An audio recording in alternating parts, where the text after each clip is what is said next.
What is DXS?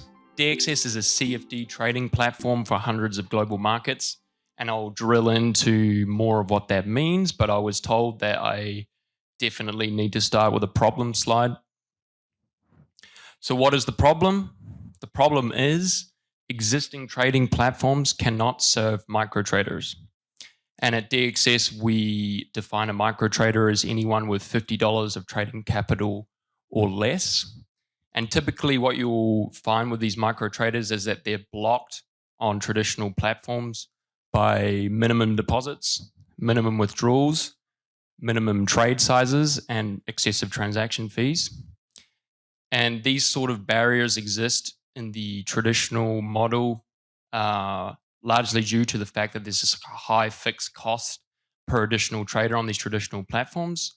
That's predominantly made up of a high liquidity funding cost per user, the cost of integrating with the traditional banking system for deposits and withdrawals, and also just the high cost of account management in general.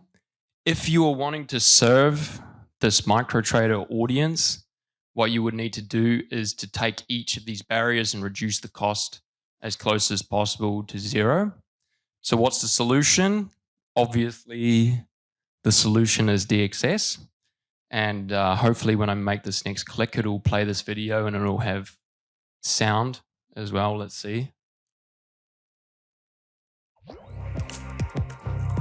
DXS is your Web3 trading app.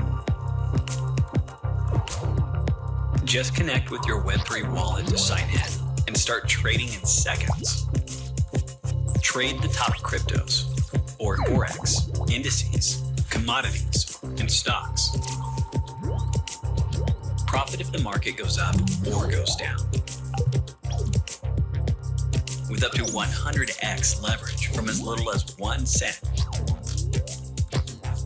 With double-click risk management. For effortless trading on a streamlined interface. With profits automatically returned to your wallet. And everything recorded to the blockchain. DXS. Just trade. I love our motion designer. He makes our product so easy to understand and really gives like a visual explanation of what we do. You can see even from the thumbnail of this YouTube video that we're positioning ourselves as the home of micro trading. And perhaps it's obvious, but the idea of micro trading would be the idea of targeting this aspect of micro trading would be that we have zero competition in the traditional trading space. So it's just like this huge blue ocean, this niche market that is completely uncontested. Given the fact that we can serve this market that we've identified as micro traders, the key question would be, does this micro trading demand even exist in the first place? And at DXS, we think the answer to that is absolutely yes. But to give you some more confidence on this, I think looking at the Global Crypto Adoption Index from Chainalysis is something really valuable to look into. And I won't bore you on the details of this index, but simply put, what it's doing is taking every country in the world and then ranking it by cryptocurrency activity, and then applying a purchasing power weighting to it. And what you'll see, perhaps intuitively, is that at the top of this index, you get these sort of emerging market economies popping out as massive crypto adopters. You've got, so these are 4 countries that we've identified at DXS as being really good propositions to enter into: Vietnam, Philippines, India, and Nigeria. Across these jurisdictions alone, there's something like 74 million crypto holders. These are people who already have crypto and could use DXS straight away. Now, if you're going to serve this micro trading audience, you want to do it with the CFD. And I've talked about CFDs a couple of times in this presentation. I haven't actually defined what it is. A CFD is a contract for difference. And a contract for difference is the most popular financial derivative out there in the market today. And the reason it's the most popular is it's because it's super flexible. So you can trade any market. You can speculate on prices going up or prices going down. You can use flexible trade sizes, which is really important on DXS because we allow traders to open positions from as little as 1 cent. And you can use really flexible leverage, which allows you to have the possibility of amplifying gains on really small positions. Okay, next question would be, is the CFD industry itself a massive business? And it is indeed a huge business, and it's been established and sort of proven over like a 20-year period. It's a very profitable business model. And there's a company out there, eToro, which is almost a household name at this point. And just to give you an idea of the size of the industry, eToro alone does $4 billion a day in total trade volume. It has 20 million active users, and it does 1.2 billion a year in annual volume. So this market is not small, and this sort of bodes well for the DXS business model because we're not creating anything new. We're sort of just reimagining something that already works with more efficiency. Given what I've said already, you can walk away today with some snappy taglines. If you have to tell your friends and family about DXS, which I hope you will do, you've got eToro. DXS is eToro for microtraders, which is the same as saying DXS is eToro for emerging markets. Okay, so given that these existing trading platforms cannot serve microtraders, what is it about the DXS product that gives us the possibility of serving this microtrader market? You've got 3 things, right? 3 paradigm changes or new technologies that make this possible. The first of which is the widespread adoption of and usage of Web3 wallets. So Web3 wallets are really cool from the DXS perspective because they allow people to open and close trades directly from their wallet. That means that there's no deposits or withdrawals on DXS. There's no account management of account balances on DXS. When a user wants to open a trade, they just simply open it from their wallet. When they want to close from their wallet, and that the funds come straight back to their wallet. Obviously, we can't pull an FTX in this setup because it's impossible because we're not holding account funds.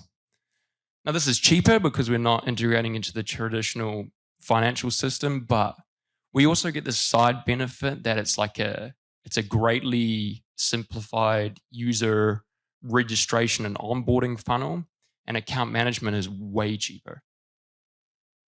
The second paradigm change or new technology is blockchain integration. And we're not just using blockchain to say, hey, we use blockchain and use it as a buzzword. And we're not just using blockchain in the sense that we accept deposits in BTC or stable coins. We're actually using blockchain for financial settlement, and our trade engine uses blockchain. So we need something for settlement that is really cheap. When a user opens or closes trades, we want this to be as close to zero cost as possible. And we're integrated with the BSV ecosystem, so the cost is effectively zero. We want the settlement to be instant. Like we want these trades to go through pretty much straight away. When you open a trade on DXS, you want this to be committed to the blockchain and have a high level of certainty that transaction won't be reversed.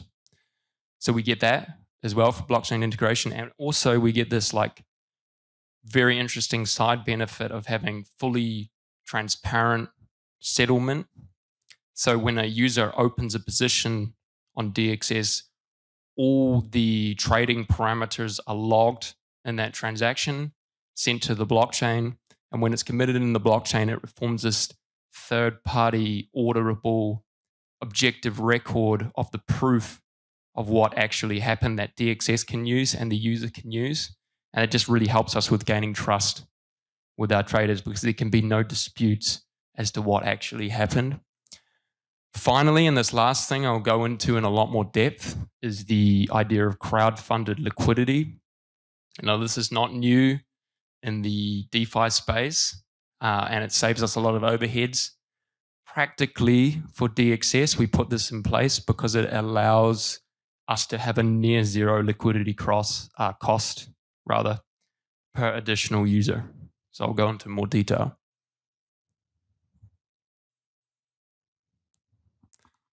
When you open a trade on DXS, you are really trading against a liquidity pool.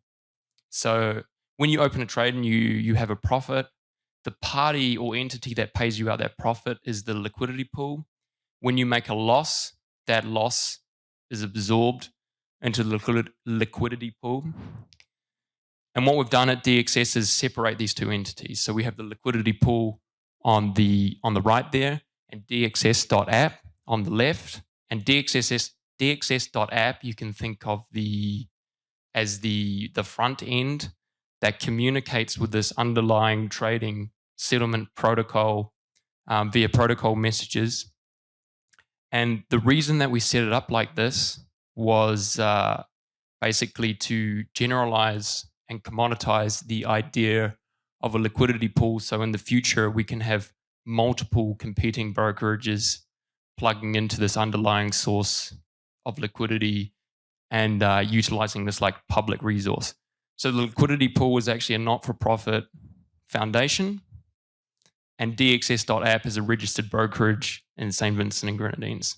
I think we think this is really important to separate these interests. I'll just give you a little bit more detail on this liquidity pool.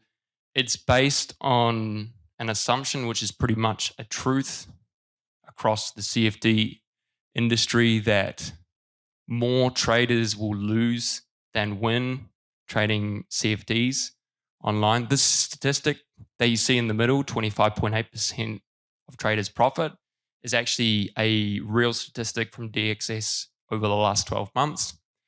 And this is a statistic that is true for DXS, but is also true for the established CFD industry at large. And it's a truth that the liquidity providers of our liquidity pool rely on. If this was not true, then the DX model would not work. And the liquidity providers basically commit liquidity to the pool in exchange for daily yield payments. Am I running out of time, Zach? Basically out of time? Okay, a couple minutes? Yeah. Okay, so we got the liquidity pool. I won't go into too much detail about what's going on here, but it's just showing what I want to just outline is that we've got consistent growth over time of this liquidity pool, and we've got this really interesting characteristic that excess losses over time accumulate in the pool and grow the balance of the pool. We've had quite a few new moving pieces to introduce to the traditional CFD trading model over the last 2 years of operations at DXS. So we started with a really rudimentary product, and we're sort of at the point where, you know, introducing these 3 new technologies is like we're at a point where things are operating really smoothly. Since inception, we've done $4 billion in total trading volume, which is an average of $4.7 million of trading volume a day. And that represents 1 million of trade, or 1 million trades since inception, or 1.2K trades a day. I think that might be it, is it? Yeah, let's give it up for Angus and DXS, everyone. So we got time for like 1 or 2 questions here. Thanks, Angus. What drives the 25.8% number? I mean, that just seems quite low on the percentage of traders who profit. Are you seeing like excessive risk taking because of the sizing of those bets, or you know, are people investing? I mean, everybody invests in things they don't understand, but curious, like, what drives the number there?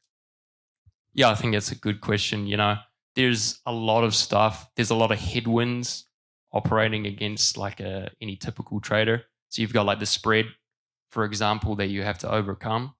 You've got the holding fees, and that's how DXS makes money. So this is like almost like a finance charge over a certain amount of time. And then you've just got the use of leverage, which is very dangerous. It can go either way very quickly. And then you've just got human emotion in general, which, when it comes out in the wash over a long enough period of time, you sort of see these really consistent numbers. It's not just DXS, but it was really interesting to see that DXS over the last 2 years sort of lines up really closely with these established traditional brokerages where 75% of people will lose money. It's just a fact of the business model, really. Time for one more question. Tim, the blue suit over here. What's the revenue model you said? And I don't know if you got cut off too soon, but Yeah, I got cut off a little bit too soon, but I did manage to say that we separated these entities, right? So you've got the liquidity pool, you got DXS.app, the trading brokerage. The liquidity pool is the beneficial owner of all these excess losses that get made, and this is a not-for-profit foundation, so we don't touch any of that. What DXS does is they make money on holding fees.